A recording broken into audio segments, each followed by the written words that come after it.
sesuatu yang lebih bagus. Ketika Allah memberikan kita apa yang kita hajatkan, maka sesungguhnya Dia mencegah dari kita sesuatu yang lebih bagus itu. Nah, ini adalah makalah yang sebelumnya.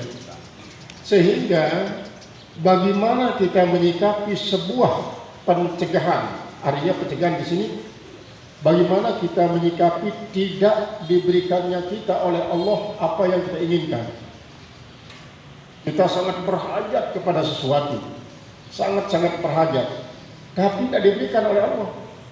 Sesungguhnya itu lebih bagus, jauh lebih bagus daripada apa yang kita hajatkan itu.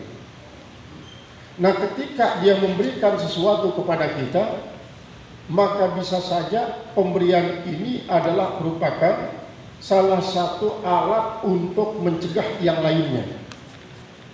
Mencegah yang lainnya.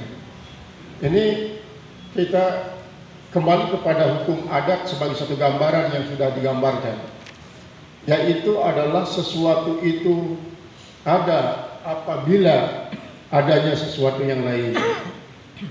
Yang kedua, sesuatu itu menjadi tidak ada apabila adanya sesuatu yang lain. Yang ketiga, sesuatu itu menjadi tidak ada apabila tidak ada yang lain. Dan yang keempat adalah sesuatu itu menjadi ada apabila tidak adanya sesuatu yang lain. Kita contohkan seperti itu. Misalnya, dengan adanya makan, maka otomatis kenyang ada. Kedua, dengan adanya makan, otomatis lapar menjadi tidak ada.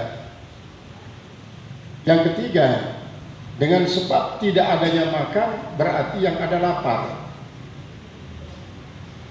Berarti yang ada adalah lapar. Dengan sebab yang keempat ini, dengan sebab tidak adanya makan, berarti tidak ada kenyang. Seperti itu. Dalam pengertian hikmah ini adalah ketika Allah memberikan kepada kita sesuatu, maka sesungguhnya Dia tidak memberikan sesuatu yang lainnya.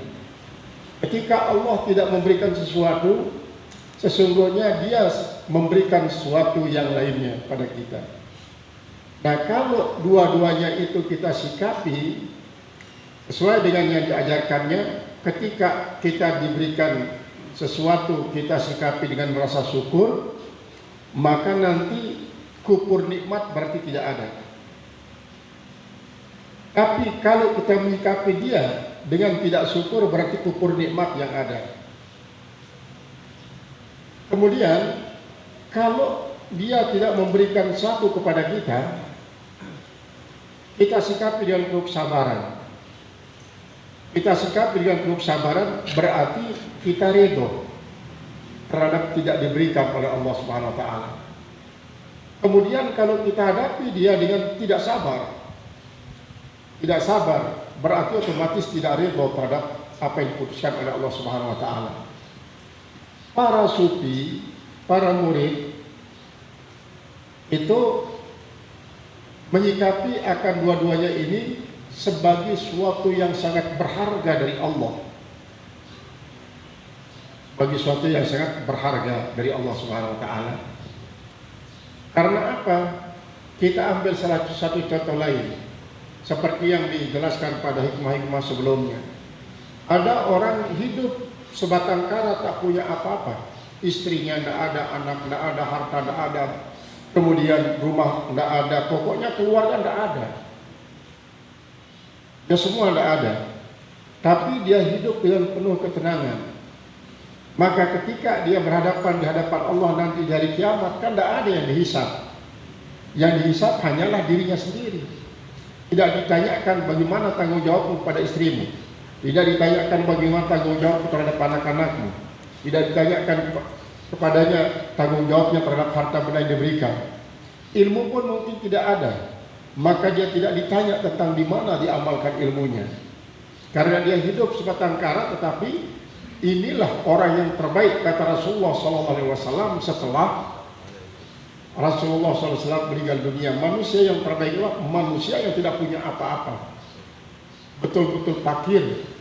Dia hanya punya Allah, punya Rasulullah, dan punya iman diberikan oleh Allah. Nah, ketika Allah memberikan kita sesuatu, kita hadapi dengan penuh rasa syukur, berarti kita adalah termasuk la in syakartum la azidannakum. Kata-kata la azidannakum itu tidak mesti kita diberikan apa yang kita syukuri itu saja, tapi adalah kita diberikan sesuatu kebaikan yang lain. Kita diberikan sesuatu yang lain yang mungkin lebih baik daripada apa yang kita syukuri. Misalnya sekarang kita dapat ya harta, dapat rezeki, lalu kita syukur terhadap rezeki itu. Nah, misalnya Allah tidak memberikan kita tambahan rezeki, tapi diberikan kepada kita sesuatu yang lebih berharga daripada rezeki itu sendiri. Misalnya kita ditakdirkan oleh Allah semakin kuat beribadah, semakin kuat wirid, istighfar, selawat, dan lain sebagainya. Semakin kuat kita bersilaturahim, semakin tenang perasaan kita. Itulah azidannakum dalam kategori yang sangat-sangat umum. Tidak mesti apa yang kita syukuri itu yang diberikan sebagai tambahan. Karena apa? Allah pasti itu janjinya tidak akan tidak pernah meleset, tidak pernah menyalahi. Dia pasti menambah. Cuma yang ditambah itu tidak persis seperti apa yang disyukuri. Wala in kafartum inna adzabi lasyadid. Begitu sebaliknya. Kalau kalian kufur terhadap nikmatku, maka saya akan hukum kamu dengan hukum yang sangat keras. Maka kalimat la in kafartum inna adzabi lasyadid kan bentuknya berita, kalam kabari. Tapi kalam kabari ini mengerti suatu wa'ad, suatu perjanjian.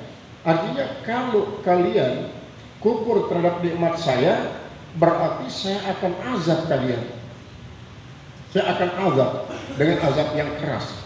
Nah, kata-kata azab yang keras itu seperti tadi, tidak mesti bahwa kita langsung dimasukkan ke dalam neraka. Tetapi mungkin saja pada waktu hidup di dunia kita sudah diberikan azab itu dalam bentuk kita dihinakan, tidak dipermalukan, kita pokoknya dilecehkan oleh orang, kita dinistakan dan lain sebagainya. Nah, ini adalah sebagai ancaman daripada Allah yang juga pasti akan terjadi kalau kita tidak segera bertobat.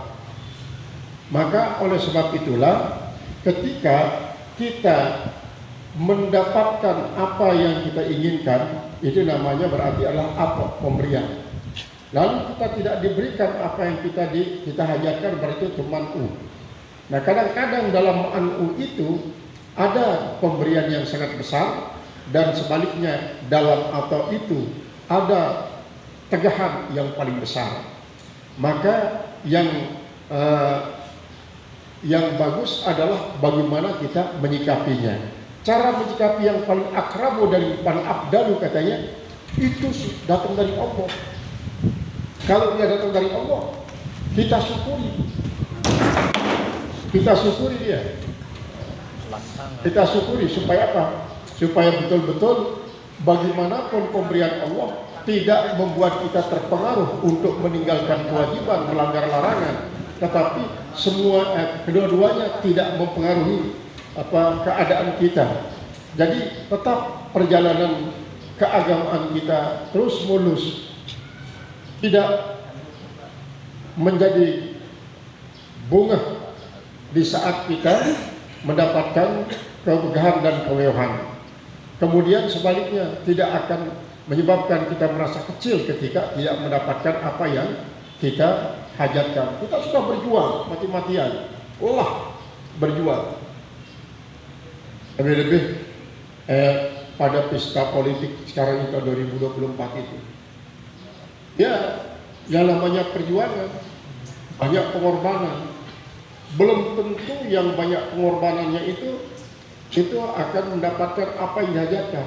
Tetapi yakin-yakinnya, apa yang tidak diberikan oleh Allah setelah berjuang keras, setelah pengorbanan banyak, itu semua yang terbaik. Itu yang sangat baik, itu yang terbaik. Sebaliknya kadang-kadang ada orang yang tidak berjuang keras, baik jiwa, harta, dan raganya, itu tidak, tapi dia yang mendapatkan apa yang ia inginkan. Tetapi Kalau dia tidak menyikapinya dengan penuh kebijakan, maka bisa saja itu sebagai pertanda malapetaka yang diberikan oleh Allah, bagi salah satu bentuk istidraj, bentuk penghuluran. Maka sikap yang paling mulia dan paling terpuji dalam menyikapi baik al-ata dan al-man'u ini adalah sikap mengekatkan kedua-duanya datangnya dari Allah. Kedua-duanya datangnya dari Allah. Itu sudah yang syukur yang paling baik, seperti yang diajarkan oleh Allah kepada Nabi Musa alaihissalam. Ketika Nabi Musa mau minta lagi tambahan wahyu dari Allah, oh sudah cukup Musa, kata Allah, sudah cukup. Tambah ya Allah, hamba ini adalah hamba yang haus ilmu. Oh kalau gitu satu saya tambah kepadamu Musa, kamu wajib bersyukur terhadap nikmatku dengan syukur yang tulen-tulen.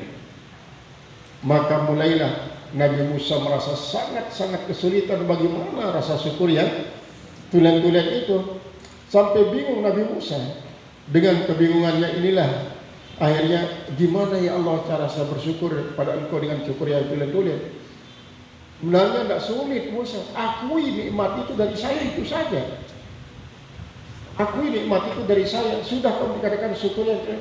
Kenapa? Karena pada saat itu manusia kebanyakan tidak mengakui nikmat yang dia dapatkan dari Allah. Misalnya seperti Qarun, kemudian Haman, kemudian Fir'aun. Ini kan orang-orang yang hidup sama kurunnya dengan Nabi Musa, tidak mengakui semua nikmat dari Allah. Dia mengatakan prestasinya sendiri, prestasinya sendiri.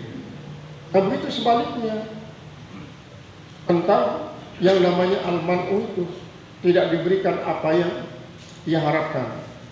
Maka harus kita jadikan bahwa betapa banyak orang yang juga diuji dengan semacam itu, toh diberikan kesabaran oleh Allah. Dengan sebab kesabaran inilah ternyata dia gagal di situ tapi sukses di tempat lain. Nah, ini dia gagal di tempat itu tapi dia sukses di tempat lain. Sesungguhnya kegagalan itu ya, kalau kita yakini itu datang dari Allah, maka nanti Allah akan memberikan sukses di tempat lain. Itu yakin, yakin-yakinnya.